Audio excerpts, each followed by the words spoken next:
Hi guys, welcome to Grand Techs. ఇప్పుడు మనం RFID lock చేయబోతున్నాం. దానికి కావాల్సిన components Arduino relay, RFID reader. ఇప్పుడు ఆర్ఎఫ్ఐడికి అయితే సోల్డరింగ్ చేసుకోవచ్చు. వైర్స్ జాగ్రత్తగా చేసుకోండి, లేకపోతే షార్ట్ సర్క్యూట్ అవుతాయి.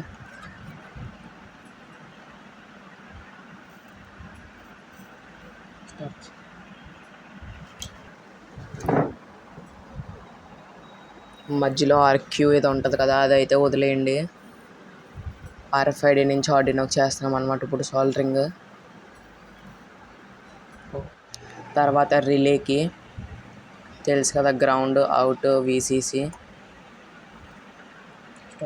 రిలేకి అయితే చేసుకుందాం, ఎందుకంటే లాక్ కోసం. దాన్ని విన్కి జిఎన్డికి ఇచ్చేయండి. ఆర్ఎఫ్ఐడికి అయితే 3.7 volts ఇచ్చుకోవాలి, గుర్తుపెట్టుకోండి, లేకపోతే కాలిపోయే అవకాశాలు ఉన్నాయి. రిలే వచ్చి 2కి ఇవ్వండి పిన్. ఇదైతే కోడ్ అనమాట. దాంట్లో చూపించిన లైబ్రరీస్ అయితే డౌన్లోడ్ చేసుకోండి, లేకపోతే కోడ్ ఫెయిల్ అయిపోయే అవకాశాలు ఉన్నాయి. ఇప్పుడు ఎగ్జాంపుల్స్లోకి వెళ్ళండి. మీకు లైబ్రరీస్లో MFRC522 అని ఒక లైబ్రరీ ఉంటుంది. దాన్ని అయితే డౌన్లోడ్ చేసుకోవాలి. మీరు డౌన్లోడ్ చేసుకున్నాక కింద చూపిస్తుంది అనమాట.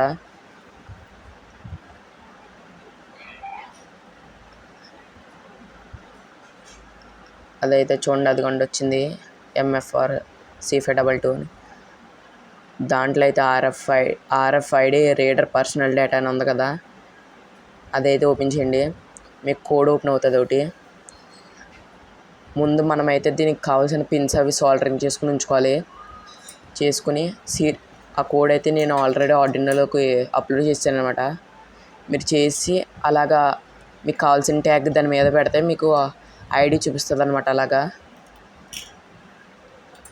ఇప్పుడు నేను కార్డ్ పెట్టాను, దానికి వేరే ఐడి చూపిస్తుంది చూడండి. దాన్ని అయితే మీరు కాపీ చేసుకోవాలన్నమాట. ఇప్పుడు కాపీ చేసుకుని నేను ఇచ్చిన కోడ్లో నాది కాకుండా మీది పేస్ట్ చేయాలి. అది తీసి నేను కాపీ చేసాను చూడండి.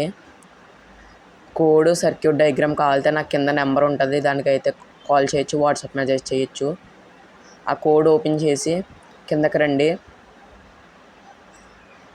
చూసి అక్కడ కనిపిస్తుంది B335BE1A అని.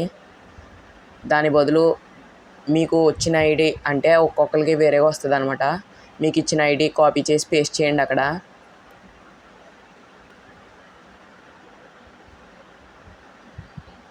ఇప్పుడైతే నేను కోడ్ అప్లోడ్ చేసేస్తున్నాను.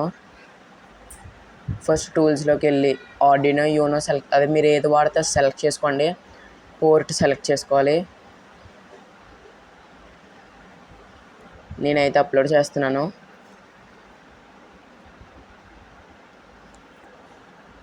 అప్లోడింగ్ అని వచ్చింది. ఆర్డినోలో కోడ్ ఎక్కేసింది. డన్ అప్లోడింగ్ వస్తుందంటే కోడ్ ఎక్కేసినట్టే. నేనైతే నా టేబుల్కి ఇలా సెలెక్ట్ చేసుకున్నాను, కింద లైట్స్ అవి వెలిగేలాగా. ఇప్పుడు బ్లూ ట్యాగ్ అయితే మనం కరెక్ట్ దాని కింద పెట్టుకున్నాం అనమాట. అది ఎడితే ఆన్ అవుతుంది, వైట్ ఎడితే ఆఫ్ అయిపోద్ది అనమాట. అలాగా ఇప్పుడు నేను బ్లూ పెట్టాను చూడండి, లైట్స్ ఆన్ అయినాయి. ఎల్లో అది ఏంటి వైట్ ఇది పెడితేనమాట ఆఫ్ అయిపోద్ది అనమాట.